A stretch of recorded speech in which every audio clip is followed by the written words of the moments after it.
அனைவருக்கும் வணக்கம். எல்லோரும் ஹாப்பி அண்ட் ஹெல்த்தியாக இருப்பீங்கன்னு நம்புகிறேன். நானும் ஹாப்பி அண்ட் சூப்பர் ஹெல்த்தியாக இருக்கேன். இன்றைக்கி நான் லாங் வீடியோவில் என்ன பார்க்க போகிறேன்னா, என்னோடய பாப்பாவோட ட்ரெஸ் ஆர்கனைசேஷன் தான் பார்க்க போகிறோம். வீடியோ உங்களுக்கு பிடிக்கும்னு நம்புகிறேன், இன்ட்ரெஸ்டிங்காக இருக்குன்னு நம்புகிறேன். வீடியோ ஃபுல்லாக பாருங்கள், ஸ்கிப் பண்ணாமல் பாருங்கள். அண்ட் உங்களோட சஜஷன்ஸ் ஏதாவது இருந்தால் எனக்கு மறக்காமல் கமெண்ட்ஸில் சொல்லுங்கள், எனக்கு ரொம்ப ஹெல்ப்ஃபுல்லாக இருக்கும். பாப்பாவோட ட்ரெஸ்லாம் அரேஞ்ச் பண்ணி வச்சு ஒரு 3-4 மந்த்ஸ் இருக்கும்னு நினைக்கிறேன். நிறைய தேவையான ட்ரெஸ்ஸை விட தேவையில்லாத ட்ரெஸ் தான் நிறையா சேர்ந்துட்ட மாதிரி இருக்குது. ஏன்னா பாப்பா கொஞ்சம் நல்லா வளர்ந்துட்டாங்க இல்லையா, அதனால் பேபியாக வாங்கினப்போ இந்த ட்ரெஸ்லாம் இப்போ சுத்தமாக பத்தவே இல்லை. அதை டீக்ளட்டர் பண்ணவும் டைம் இல்லை. சரி ஓகே, இன்றைக்கி தான் பண்ணலாம் அப்படி சொல்லிவிட்டு எல்லாம் எடுத்து வச்சு அரேஞ்ச் பண்ணிகிட்டு இருந்தேன். ஆக்சுவலாக இந்த வீடியோ கொஞ்சம் மெஸ்ஸியாக இருக்கும்னு நினைக்கிறேன். ஏன்னா எனக்கு ஆங்கிள் என்னால் கரெக்டாக செட் பண்ண முடியல. என்னோடய ட்ரைபாடை வச்சு எந்த ஆங்கிளில் எதை வச்சா கரெக்டாக இருக்கும்னு எனக்கு இன்னும் அந்த அளவுக்கு தெரியல. ஸோ கொஞ்சம் மெஸ்ஸியாக தான் இருக்கும், அட்ஜஸ்ட் பண்ணிக்கோங்க. பாப்பாவோட ட்ரெஸ் எல்லாமே மொத்தமாக அப்படியே வச்சுருந்தேன் ஒரே ரேக்கில். சரி, அதை கொஞ்சம் தனியாக பிரித்து தனித்தனி பேஸ்கெட்ஸில் வச்சா கொஞ்சம் ஈஸியாக இருக்கும், எடுத்து யூஸ் பண்ணுறதுக்கு ஆக்சஸ் பண்ணுறதுக்கும் ஈஸியாக இருக்கும்னு சொல்லிவிட்டு எல்லாம் தனித்தனி பேஸ்கெட்ஸில் எடுத்து வச்சிட்ருந்தேன். அந்த பலூன் ஃப்ராக்ஸுன்னு சொல்லுவாங்க இல்லையா, புஃப்னு இருக்கும்ல, அந்த ஃப்ராக்ஸ்லாம் நான் எதுக்கு தான் பாப்பாவுக்கு வாங்கினேனே தெரில. நான் போட்டே விட மாட்டேன். பாப்பாவுக்கு கம்ஃபர்டபுளாக இருக்காதுன்னு சொல்லிவிட்டு பார்க்கும்போது அழகாக இருக்குது சொல்லிவிட்டு எல்லாத்தையும் வாங்கிடுவேன். ஆனால் ஒரு நாள் அதை வாங்கி எந்த ஃபங்க்ஷனுக்காக வாங்குறேனோ அந்த ஒரு நாள் தவிர மறுபடியும் நான் போடவே மாட்டேன். பாப்பாவுக்கு குத்தும், கம்ஃபர்டபுளாக இருக்காது அப்படின்னு சொல்லிட்டு. நம்ம என்ன தான் பார்த்து அரேஞ்ச் பண்ணி வச்சாலும் மேக்ஸிமம் 1 வீக் தான். ஆக்சுவலாக பாப்பா ட்ரெஸ்ஸை அக்சஸ் பண்ண போகிறது நான் தான் ஒவ்வொரு டைமும் எடுத்து போட்டு விட போகிறேன். ஆனால் அந்த அரேஞ்ச் பண்ணுற 1 வீக் ரொம்ப பார்த்து பொறுப்பாக எடுத்துகிட்ருப்போம்.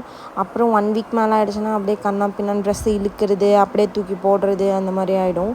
1 வீக் தான் இந்த நீட்னஸ் மெயின்டைன் ஆகும். அதுக்கப்புறம் வழக்கம் போல் மெஸ்ஸி ஆகிடும். பாப்பாவுக்கு இப்போ தான் 2 இயர்ஸ் கம்ப்ளீட் ஆகிருக்கு. பாப்பா அதுக்குள்ளே அவங்க அக்காங்கெல்லாம் ஸ்கூல் போகிறத பார்த்துட்டு நானும் ஸ்கூல் போகிறேன் அப்படி சொல்லி இப்போவே கேட்டுட்ருக்காங்க. ஸ்கூல் போக ஆரம்பித்தா தான் தெரியும் எப்படி ராவடி பண்ண போகிறாங்க, எவ்வளோ குறும்பு பண்ண போகிறாங்கன்ட்டு. பாப்பாவோட மெடிசின்ஸ் எல்லாமே தனியாக ஒரு பேஸ்கெட்டில் தனியாக எடுத்து வச்சுட்டேன். ஆக்சுவலாக ஒரு ஸ்கொயர் பேஸ்கெட் மாதிரி நான் வச்சுருந்தேன். அது எங்கே போட்டேன்னு தெரில. நானும் ரொம்ப நேரம் தேடி பார்த்தேன். பொறுமையை இழந்துட்டு சரி ஓகே, இப்போதைக்கு இருக்கிறதுல வைப்போம், நெக்ஸ்ட் டைம் கடைக்கு போனால் வாங்கிக்கலாம் அப்படின்னு சொல்லிட்டு அந்த ரவுண்ட் பேஸ்கெட்டில் எடுத்து வச்சுட்டேன் பாப்பாவோட மெடிசின்ஸ்லாம். அண்ட் மெடிசின்ஸ் எல்லாமே வீட்டில் ஸ்டாக் பண்ணி வச்சுக்கிறது ரொம்ப நல்லதுன்னு நினைக்கிறேன். ஏன்னா பாப்பா ஒரு டைம் நைட்டு ஒரு 10 o'clock இருக்கும், அழுகுறாங்க. எதுக்கு அழுகுறாங்கன்னே தெரில. ஃபுல்லாக அழுதுகிட்டே இருக்காங்க. எங்களுக்கு பயமாயிடுச்சு. சாப்பிடவும் மாட்டேங்கிறாங்க, தண்ணியும் குடிக்க மாட்டேங்கிறாங்க. ஏதோ வாயில் எது போட்டு முழுங்கிட்டாங்களா அப்படின்னு சொல்லிட்டு எங்களுக்கு ரொம்ப பயமாயிடுச்சு. அந்நேரத்தில் ஹாஸ்பிட்டல்லாம் கூப்பிட்டு போய் பார்த்தோம். கடைசியில் பார்த்தா வயிற்றில் கேஸ் அக்குமுலேட் ஆகிருக்கும் போல். அப்புறமேட்டுக்கா டாக்டர் ஒரு டானிக் கொடுத்தாங்க. குடித்த உடனே சரியாயிடுச்சு. அதுக்காக நாங்கள் நைட்டு 1 மணிக்கு ஹாஸ்பிட்டல்லாம் போயிட்டு வந்தோம். அந்த இன்சிடெண்ட் நடந்ததுலேருந்து எல்லா மெடிசின்ஸும் நான் ஸ்டாக் பண்ண ஆரம்பிச்சிட்டேன்.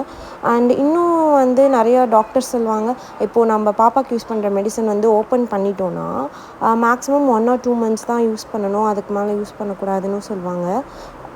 ஸோ எக்ஸ்பைரி டேட் இருந்தாலுமே யூஸ் பண்ணக்கூடாதுன்னு சொல்கிறாங்க. அது என்னன்னு எனக்கு தெரியல. நீங்கள் வீட்டில் குழந்தைங்க இருக்காங்கன்னா கண்டிப்பாக பீடியாட்ரிஷனை கன்சல்ட் பண்ணிவிட்டு அந்த மெடிசின்ஸை நீங்கள் யூஸ் பண்ணுங்கள். இது அரேஞ்ச் பண்ணுறதுக்குள்ளே போதும்னு ஆகிடுச்சு. எப்படா முடிப்போன்னு. ஆரம்பிக்கும் போது பயங்கர இன்ட்ரெஸ்டிங்காக ஆரம்பித்தேன். சரி ஓகே, இன்றைக்கி க்ளீன் பண்ணி வைக்கலான்ட்டு பண்ண செம்ம கடுப்பாயிடுச்சு. எப்படா முடியுன்ற அளவுக்கு ஆகிடுச்சு. பாப்பா திங்ஸை க்ளீன் பண்ணதில் ஒரே ஒரு நல்ல விஷயம் என்னென்னா, பாப்பா குழந்தையா இருக்கும்போது யூஸ் பண்ண திங்ஸ்லாம் இருந்துச்சு. பார்த்து ரொம்ப அப்படி இருந்துச்சு. பாப்பா அதுக்குள்ளே வளர்ந்துட்டாங்களா, 2 இயர்ஸ் கம்ப்ளீட் ஆகிடுச்சா, எவ்வளோ சீக்கிரம் வளர்ந்துட்டாங்களேன்ற மாதிரி இருந்துச்சு. நெக்ஸ்ட் இயர்லாம் ஸ்கூலுக்கே போக போகிறாங்க. எப்படி இருக்க போகுதுன்னு தெரியல. பாப்பாவை விட நான் தான் ரொம்ப எக்ஸைட்டடாக இருக்கேன். பாப்பா ஸ்கூல் போனால் என்ன பண்ணுவாங்க, எப்படி இருப்பாங்க, ஃப்ரெண்ட்ஸ்லாம் எப்படி மிங்கிள் ஆவாங்க, அந்த மாதிரி. எனக்கு பாப்பாவுக்கு ஷாப்பிங் பண்ணுறதுலே ரொம்ப பிடிச்சி நான் ஷாப்பிங் பண்ணுறது பாப்பாவோட ஹேர் ஆக்சசரிஸ் தான். ஏன்னா பாப்பா பிறக்கும்போது தலையில் முடியே இல்லாமல் இருந்தாங்க. சுத்தமாக முடியே கிடையாது. அப்புறமேட்டுக்கா வளர இப்போ தான் கொஞ்சம் கொஞ்சம் முடியே வந்திருக்கு பாப்பாவுக்கு. சரி ஓகே அப்படி சொல்லிட்டு இப்போ தான் க்யூட்டாக கிளிப்ஸ் போட முடியும்னு சொல்லிட்டு நானும் ஒவ்வொரு டைம் கடைக்கு போகும்போது வாங்கிட்டு வந்து வைப்பேன். இதில் என்ன விஷயம்னா பாப்பா போட்டு விட்டோம்னா போட்டுக்கவே மாட்டாங்க. அது ஒரு பிரச்சனை. நெக்ஸ்ட் வந்து அப்படியே மீறி போட்டுக்கிட்டாலும் அதை பிச்சிருவாங்க, உடச்சிருவாங்க, இல்லைனா தூக்கி கழட்டி கீழே எங்கேயா தொலைச்சிட்டு வந்துடுவாங்க. அது ஒரு நாள் தாண்டி அந்த கிளிப் எடுத்துகிட்டு வரதே ரொம்ப பெரிய விஷயம். இப்போ இந்த பேஸ்கெட் இருக்குல்ல, இதில் வந்து பாப்பா ரேராக யூஸ் பண்ணுற ஸ்வெட்டர், அப்புறம் பாப்பாவோட அந்த மஃப்ளர், ஹேர் ஆக்சசரிஸ், அப்புறம் கர்ச்சீஃப் அதெல்லாம் வந்து நம்ம வெளியே போனால் தானே யூஸ் பண்ண போகிறோம். அண்ட் அதெல்லாம் வந்து இந்த பேஸ்கெட்டில் எடுத்து வச்சுட்டேன். ஸ்வெட்டர் வந்து இப்போது அவ்வளோவா குளிர் இல்லை, அதனால யூஸ் பண்ணுறதில்ல. அதனால் அது எல்லாத்தையும் இந்த பேஸ்கெட்டில் எடுத்து வச்சுட்டேன். அண்ட் இது எப்படி நான் அரேஞ்ச் பண்ணியிருக்கேன்னா, செகண்ட் ரோவில் வந்து பாப்பா வந்து வெளியே ஏதாவது சும்மா அவுட்டிங் மாதிரி போனால் போட்டுக்கிற ட்ரெஸ்லாம் வந்து செகண்ட் ரோவில் வச்சுருக்கேன்.